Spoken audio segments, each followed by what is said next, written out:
Sales is an interesting and complex process. There are many aspects about sales that if we do not realize, do well in, and capitalize on, that will cost us a lot of deals and a lot of money. And I want to share with you today this one lesson that I learned in sales that really allowed me to improve my sales and also convert more deals. Hi everyone, my name is Ken. I run a company focusing on corporate training, business consulting, and employee engagement. We've worked with more than 10 multinational companies and more than 2,500 employees across 15 different countries, including countries like Germany, Canada, Australia, China, Japan, Korea, and so forth. And today, I want to share with you this one lesson in sales that really turned things around for me. When I first started my business, I thought that the online world was something that allowed a lot of luxuries and convenience. For example, I decided to make a lot of my sales calls and pitches and meetings online via Zoom, Teams, Google Meet, and so forth. And I thought that that was a brilliant way of doing sales because it allowed me to save a lot of time, allowed me to save a lot of costs as far as petrol, and allowed me to also be in the comfort of my own office and home. But I realized that there's actually a difference between meeting someone online and meeting someone in person. And I believe there are scientists, or scientists like Frans de Waal, have also shared about the difference in that as human beings, we're emotional creatures. There's something different as far as social dynamics when you're meeting somebody in person. We may think that an online meeting serves to simulate that in-person process, but it does not, at least not completely. It allows you to transfer ideas, communicate with each other pretty smoothly, but as far as building a rapport is concerned, I felt that that was lacking in online meetings. I'm not sure exactly, I have to look at the scientific literature, but I think that even as far as the sense of smell is concerned, physical meetings allow us to build that rapport that way, given, of course, that you do not have any body odor.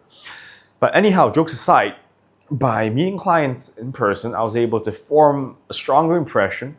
I was able to notice more things about them, like nonverbal cues, their interests.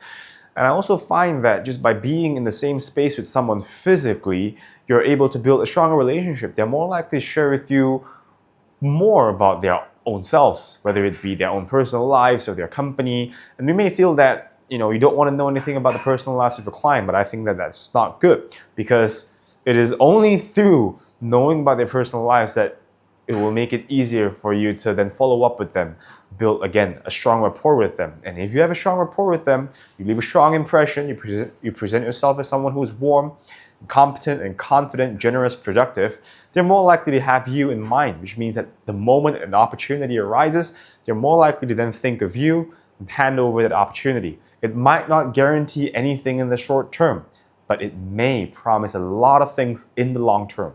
At least that's my experience. So on the other hand, when you're meeting someone online, from my experience at least, it seems like people just want to enter the meeting and quit the meeting as soon as possible because they look at it as another task in their daily work.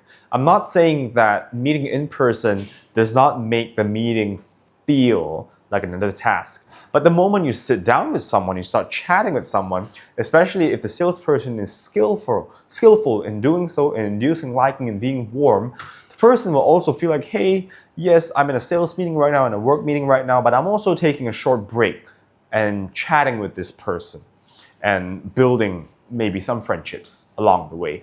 So the lesson that I learned is that don't skim on in-person meetings. Even if I had to travel to another city in the country, I would happily do so. In some cases, I've traveled across the country just to meet the individual that I have to communicate with. Sometimes that does not result in immediate closure of the deal, which means that I spend money and time, spending costs on expenses and so forth, flight expenses. But in the long term, I think that these are things that pay off because at the end of the day, relationships are crucial in allowing you to, in opening doors for you for a lot of opportunities in the long term. So I hope that you've learned something new in the video. If you have, please like the video, comment, share your ideas and thoughts, and subscribe to the channel, and I'll see you in the next one.